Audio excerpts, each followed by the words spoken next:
Bom, hoje iremos abordar um pouco sobre o LDL, colesterol aumentado na população adulta brasileira. Esses são os discentes que compõem o grupo e eu espero que vocês gostem da apresentação.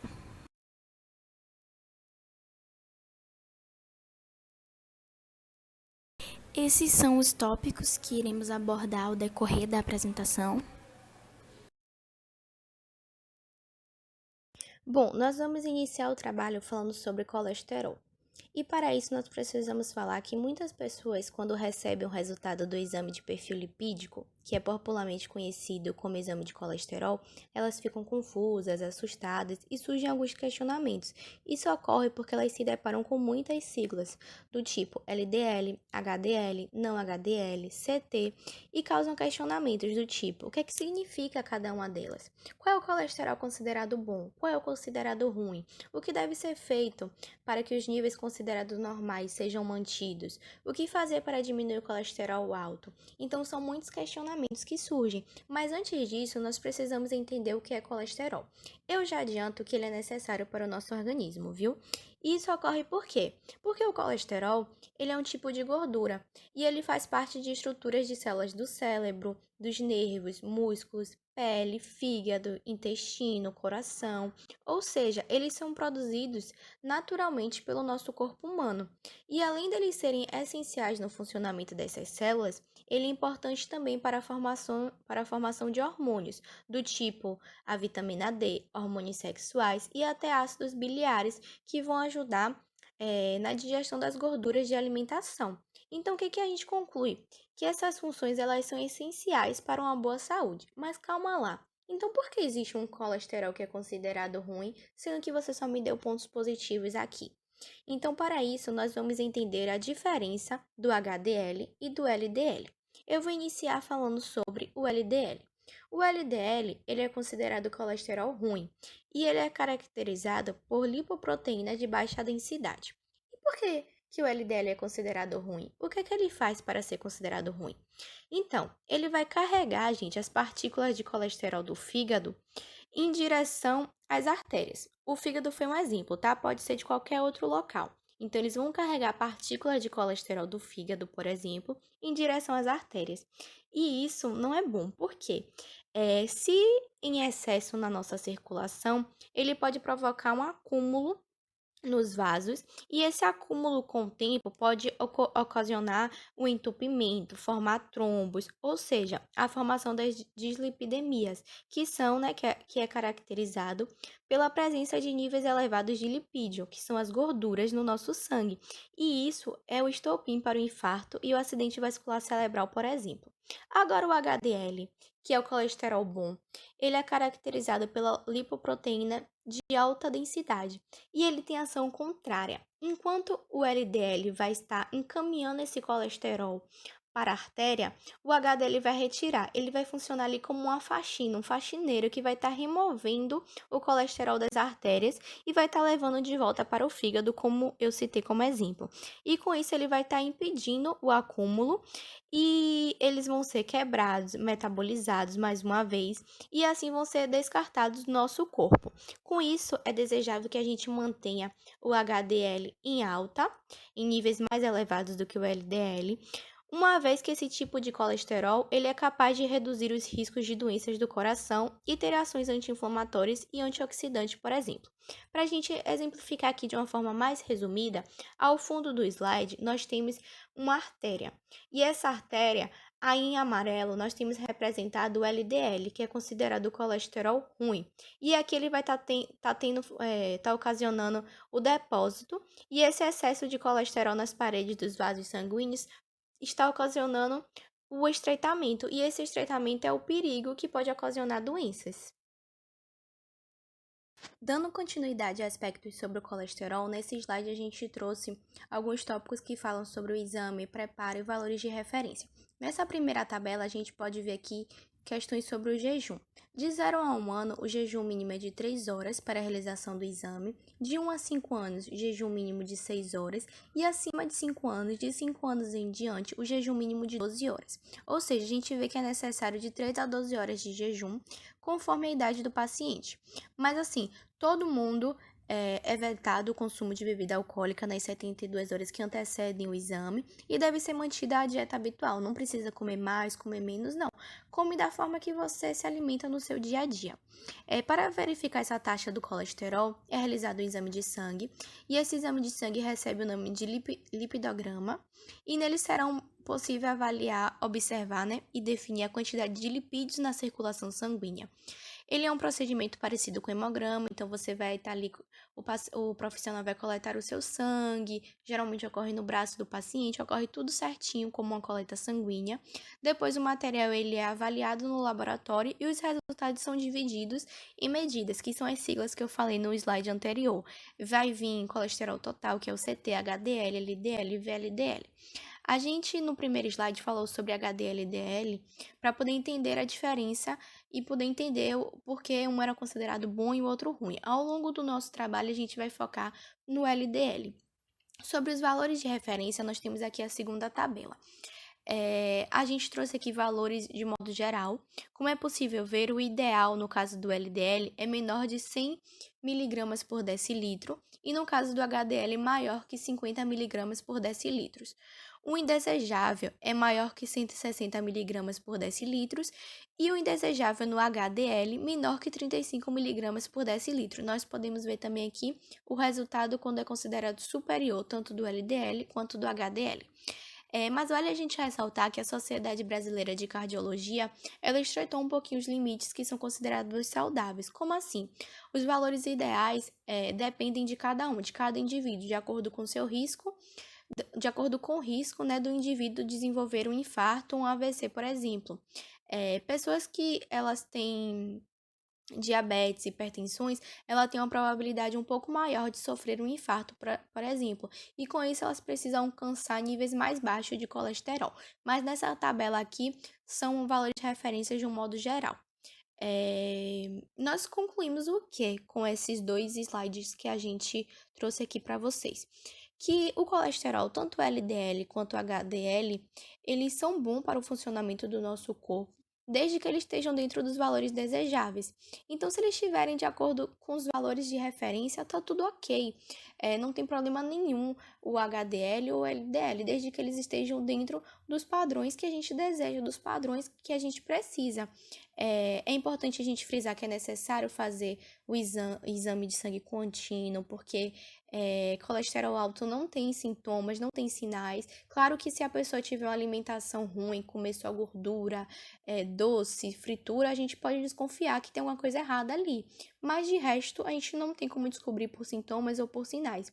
E é importante a gente manter a atividade física, uma alimentação saudável. Mas ao longo das nossas apresentações, a gente vai entender um pouquinho melhor sobre isso. Bom, então, dando uma continuidade ao que foi dito anteriormente sobre o LDL, eu trarei agora um complemento mais aprofundado acerca das consequências que o aumento do LDL ele causa na pessoa. A consequência mais comum do colesterol alto é a formação de placas de gordura nas artérias, que levam ao endurecimento e ao entupimento dos vasos sanguíneos, a denominada aterosclerose. Com a obstrução dos vasos, o coração ele passa a receber uma quantidade menor de oxigênio e de nutrientes, tendo então suas funções comprometidas e levando ao surgimento, ao aparecimento de algumas manifestações clínicas ou doenças, como a angina, o desenvolvimento do infarto agudo do miocárdio, insuficiência cardíaca e até mesmo chegar a um quadro de morte súbita. Além dessas patologias, o quadro de LDL alto ele pode desencadear também o desenvolvimento da pressão alta, também conhecida como hipertensão. Em alguns casos, quando a aterosclerose ela comete as artérias carótidas e cerebrais, pode levar o surgimento de acidentes vasculares cerebrais, AVC, ou derrames. Esse aumento do LDL ele não desenvolve sintomas no paciente, sendo diagnosticado apenas pelo lipidograma, que foi já mencionado anteriormente, que é o exame que faz para poder gerar a dosagem de lipídios, de colesteróis totais, colesteróis LDL, HDL, triglicerídeos, enfim. As sintomatologias, elas normalmente aparecem quando o grau de gordura nos vasos encontra-se alto e acaba desenvolvendo alguma patologia. Logo, esses sintomas eles se relacionam com a patologia que aconteceu a partir do LDL alto e não com o aumento do LDL somente.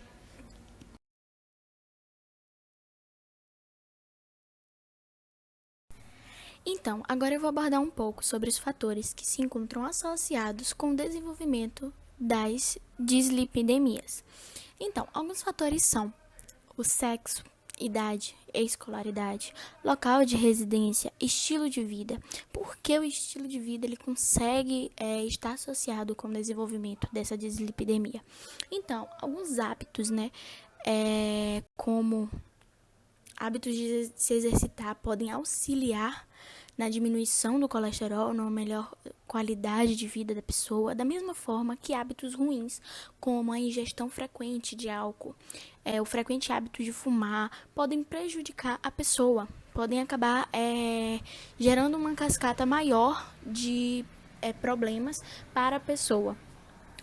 Alguns outros fatores, como a questão do peso do paciente, também influenciam, uma vez que tanto o sobrepeso quanto a obesidade, elas geram uma maior predisposição para o desenvolvimento de patologias associadas ao LDL alto.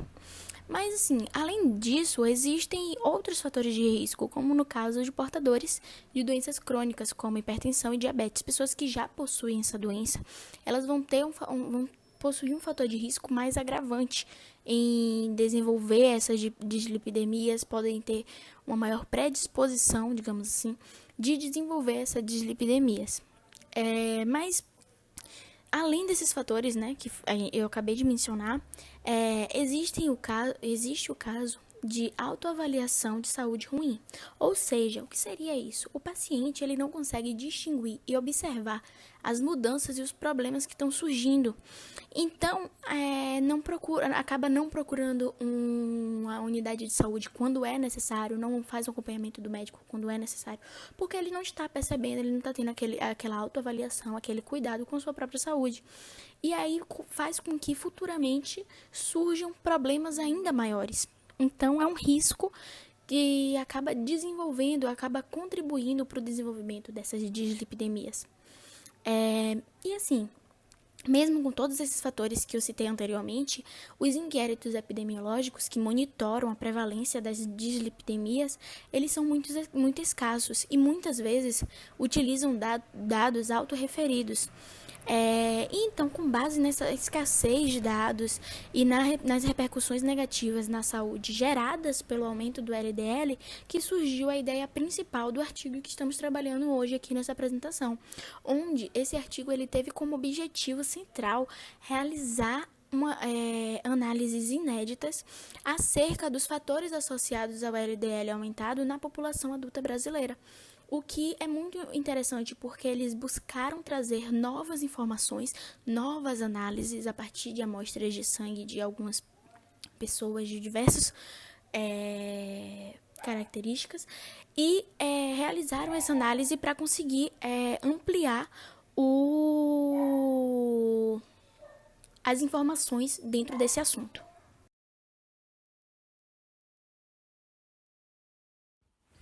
Agora falando um pouco sobre a parte epidemiológica. Bom, como foi mencionado anteriormente, os inquéritos epidemiológicos são muito escassos, na maioria das vezes utilizam dados autorreferidos. No entanto, trouxemos alguns desses dados para conseguir exemplificar mais quais grupos apresentam maior predomínio do LDL alto. Eu irei dividir esses dados em 4 análises principais. Primeiramente, avaliamos dados em que constavam os números de pessoas que apresentam um LDL alto de acordo com o seu sexo. E foi possível observar que cerca de 69,5% dos homens apresentam LDL alto e cerca de 82,1% das mulheres apresentam LDL acima do valor da referência. Com isso, podemos notar que existe o maior predomínio de mulheres com colesterol alto. E o segundo viés a ser analisado foi a idade, na qual podemos observar uma maior indecência em pessoas entre 45 e 59 anos de idade. Nessa faixa etária, cerca de 23,2% são adultos do sexo masculino, enquanto 27,7% são adultos do sexo feminino. Os estudos mostram que são mais altos com o avanço da idade, né, e com ligeira queda da população de idosos acima de 60 anos. A redução do colesterol em idosos pode ser explicada pela redução de excesso de peso, pela melhoria dos hábitos alimentares e por comorbidades que podem piorar a absorção de alimentos. Posterior a essa análise, foi observada a indecência por regiões em que se pode observar uma maior prevalência na região Nordeste e Sul, com 19,8% e 20% respectivamente. E o quarto viés a ser analisado e comparado, né, foi acerca da raça e cor. A branca com 20,1%, preta com 16,6%, parda com 17,4% e outras que não foram definidas com 10,1%. Dessa forma, visualiza-se um predomínio de adultos brancos com LDL acima dos valores de referência. O estudo também afirma que o colesterol alterado é menos frequente na população escolarizada, né, o que também foi encontrado em pesquisas com medidas autorreferidas. O diagnóstico do colesterol alto foi mais frequente na população com baixa escolaridade, variando de 29 de 0 a 8 anos de estudo para 19,4 de 12 ou mais anos de estudo, podendo ser explicado pelo maior excesso de práticas de prevenção, promoção e assistência na população de mais escolaridade e renda. E, além dessas 4 análises, trouxemos dados referentes à mortalidade por doenças que apresentam casos associados ao LDL alto. Em 2017, estimou-se a ocorrência de 4,3 milhões de mortes globais e cerca de 99.315 óbitos no Brasil. Então, com base nesses dados e informação, que se faz cada vez mais necessário novas análises com o intuito de abranger maior conhecimento dos casos e fatores que associam ao aumento do LDL. Esse foi um estudo transversal que utilizou a base de dados dos exames laboratoriais da Pesquisa Nacional da Saúde entre os anos de 2014 e 2015. Foram selecionados 8.952 indivíduos, porém, desses, 418 amostras foram excluídas por material insuficiente, hemólise ou perda das amostras. Com isso, restaram 8.534 amostras de sangue dos indivíduos selecionados. Foram realizadas as coletas de sangue periférico, podendo ser realizadas a qualquer hora do dia. O estudo seguiu o protocolo que dispensa o jejum para a medição do colesterol. Essas amostras de sangue foram armazenadas em tubos com gel e aguardaram 30 minutos para a retração do coágulo. Após isso, foi realizada a centrifugação e o encaminhamento das amostras, tudo isso sob refrigeração de 2 a 8 graus Celsius, com controle de temperatura nas etapas. Esse parâmetro foi dosado pelo método enzimático colorimétrico automatizado. Bom dia, eu me chamo Daisy. Eu vou dar continuidade ao caso clínico, falando um pouco como funciona o método enzimático colorimétrico automatizado. Ele é um método utilizado para a determinação segura da concentração do colesterol LDL no soro, e ele também é uma metodologia que permite obter resultados exatos e precisos se for executado conforme o indicado.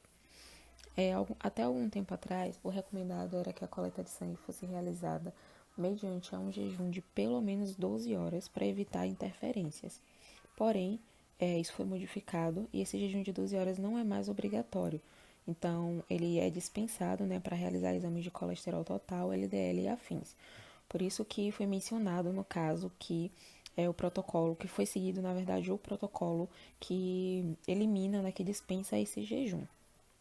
O analito ele é estável 5 dias entre 2 a 8 graus, que foi exatamente o grau que foi conservado a amostra, que fala no caso. Recomenda-se realizar o teste logo após a obtenção da amostra, evitar congelamento e descongelamentos repetidos e não deve ser utilizado amostras hemolisadas. Então, esse método ele é realizado em 2 etapas. Na primeira etapa da reação, o colesterol das frações HDL, VLDL e quilomicrons são solubilizados por um surfactante específico presente no reagente 1. O colesterol solubilizado é consumido pelo colesterol esterase e colesterol oxidase, resultando em uma reação incolor. Na segunda etapa é adicionado o reagente 2, que contém um surfactante capaz de solubilizar especificamente o colesterol LDL, que é hidrolisado pelo colesterol esterase, produzindo colesterol livre e ácidos graxos. O colesterol livre é oxidado pelo colesterol oxidase, liberando peróxido de hidrogênio. Então, é formada uma reação corada pela produção da quinoneimina, cuja intensidade máxima de cor pode ser detectada a 546 nanômetros. A intensidade de cor da reação é diretamente proporcional à concentração do colesterol LDL na amostra analisada.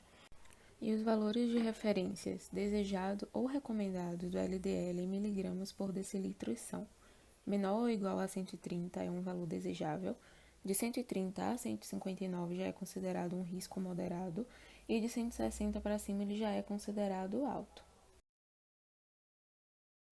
Sobre os resultados, eles estão dispostos nas tabelas 1, 2 e 3.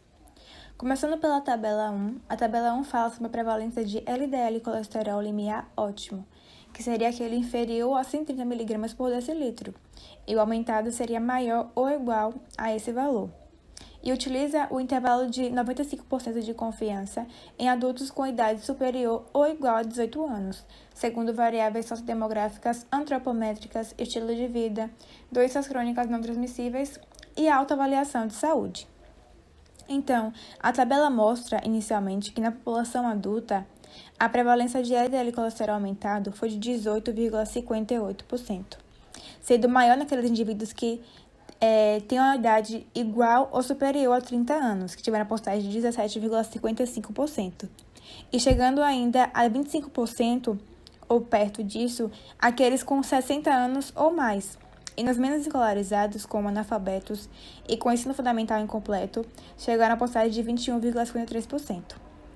Aqueles que relataram sobrepeso tiveram a porcentagem de 21,10%, a obesidade 23,30%, hipertensão arterial com 23,27%, a diabetes com 24,72% e aqueles que avaliaram sua saúde como muito ruim ou apenas ruim, uma porcentagem de 24,24% e tendo uma saúde regular 22,05%.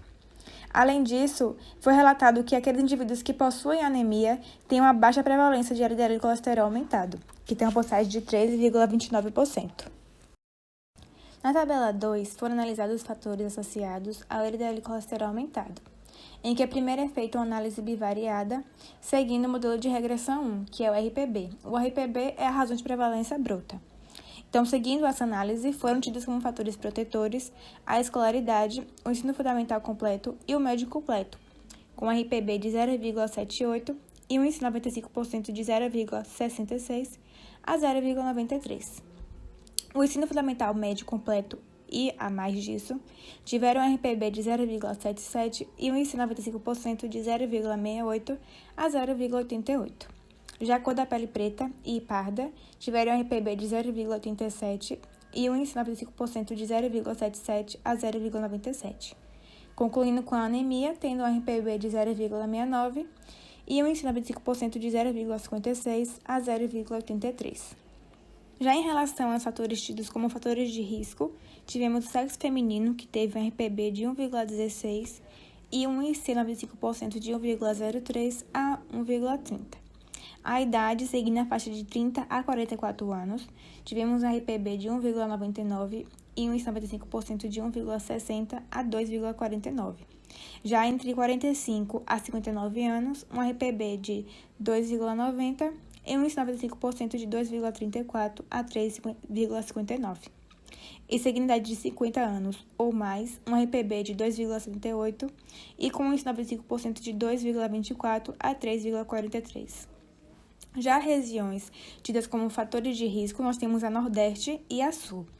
A Nordeste tivemos um RPB de 1,22 e um índice 95% de 1,08 a 1,38, e a Sul com um RPB de 1,23 e um IC 95% de 1,05 a 1,45. Temos também o sobrepeso e a obesidade, no qual o sobrepeso teve um RPB de 1,53 e um índice 95% de 1,34 a 1,75. E já a obesidade com RPB de 1,69 e um IC 95% de 1,45 até 1,96.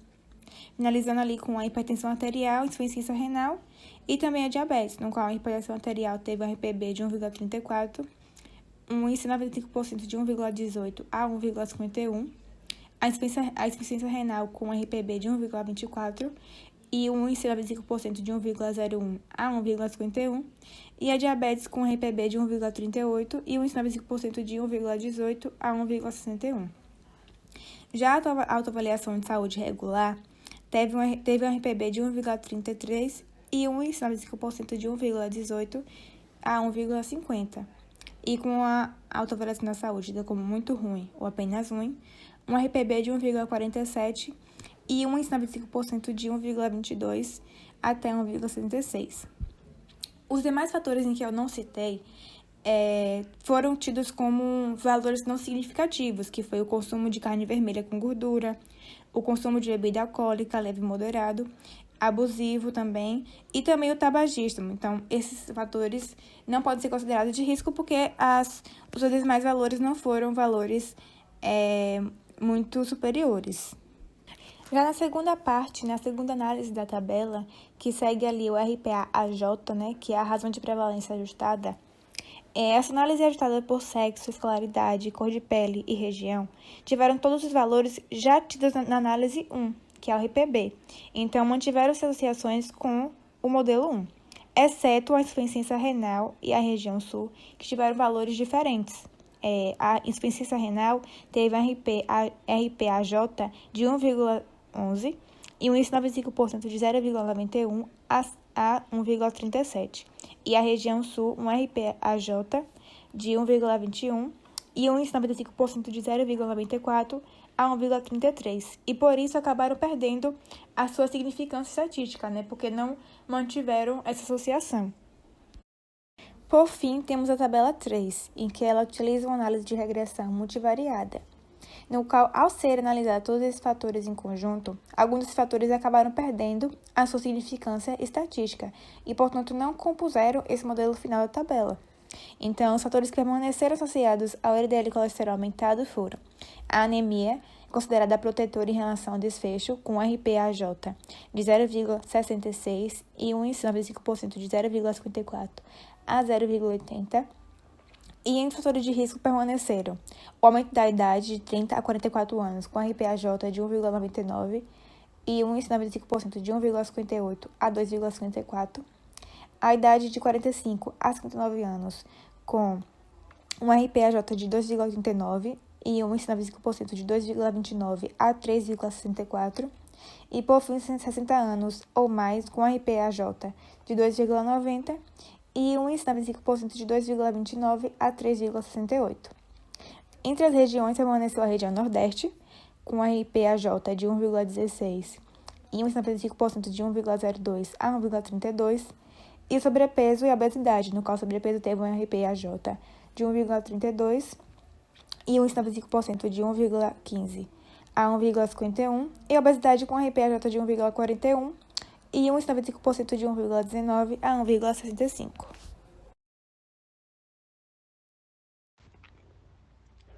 Bom, agora eu vou falar um pouco sobre a discussão do artigo, que foi dividido em 3 tabelas para ser feita a comparação dos resultados. De acordo com as tabelas, podemos observar que o LDL aumentado na população brasileira está associado com o envelhecimento, sobrepeso, obesidade por morar na região do Nordeste e ter anemia. Esses dados reforçam a importância tanto do monitoramento do perfil lipídico em adultos, devido às elevações do LDL, e em função do envelhecimento e as alterações de índice de massa corporal. Na tabela 1, apresentou sexo masculino entre a faixa etária de 18 a 29 anos da região norte, com consumo de carne gordurosa e de álcool abusivo. podendo acarretar para fatores de risco do LDL devido ao efeito do ajuste da idade. Na tabela 2, apresentou o sexo feminino na faixa etária entre 45 a 59 anos, mulheres de cor branca da região sul, com obesidade, pressão arterial, insuficiência renal e diabetes. Esses fatores apresentaram-se como os fatores de risco. Elas estavam também durante a menopausa e no pós-climatério, que provavelmente pela perda hormonal ocorre nessa fase da vida. Já na tabela 3, do mesmo sexo feminino, só que mulheres com a faixa etária diferente de 60 anos ou mais, moradoras da região do Nordeste, com obesidade e doenças como hipertensão arterial e diabetes. Destaca-se essa variável mais frequente nos idosos, no que justifica esses resultados e no bloco de estilo de vida. Entretanto, são estabelecidas a importância do padrão alimentar e do estilo de vida saudável, como medida de prevenção para o aumento desse LDL.